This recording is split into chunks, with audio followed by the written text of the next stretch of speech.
push, of your campaign, getting out to the rural areas, focusing on that? And are you concerned at all that would lose the interest of some of the more urban populations?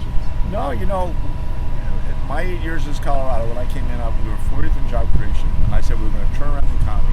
We'd be the number one economy in the country someday, and we laughed. I said that we wouldn't leave the rural parts of the state behind, and we did. Went to all 64 counties. Colorado only has 64 counties. We created a business plan for the state where the rural perspective was integral. And so by the end of next year, we'll be the first state in America to have broadband in every city and town in the state of Colorado. We provide tax incentives. They're modest, but they're significant. So if a small business opens an office in rural Colorado, for the first 4 years, they don't pay any tax of any kind to the state, and their employees pay no tax of any kind to the state. So, it's enough to get people to think twice and look at putting more businesses in the smaller towns.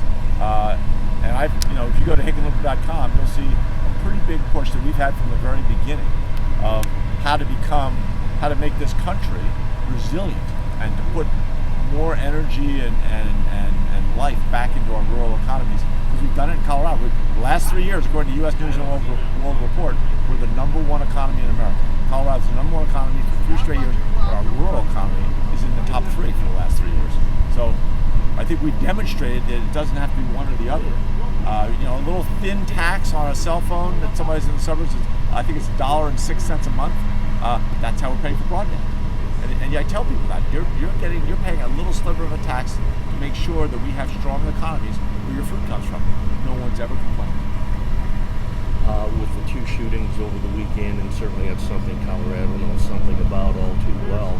But you guys being a Second Amendment state, you guys have also taken action when it came to curbing access, instant access to some of the weapons that are being talked about now. Would you recommend some of the things that Colorado's put in place on a national level? Absolutely. I think that we weren't trying to take guns away from people, but after the shooting in Aurora, where 70 people were shot, 12 of them died, we recognized that, part of our job as leaders is to keep guns out of the hands of dangerous people, and universal background checks are the one surefire way to do that. And we had a huge battle. The NRA fought us. They would not compromise 1 inch. We had 90% approval in the voters of Colorado for universal background checks, and still couldn't get a single Republican vote in the Senate or the House. And now it's because the NRA said they're going to pull back all their financial support.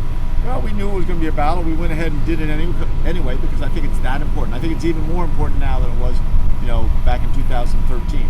And we lost. We had 2 state senators recalled. We lost our majority. We talked to those 2 senators today. They have no regrets.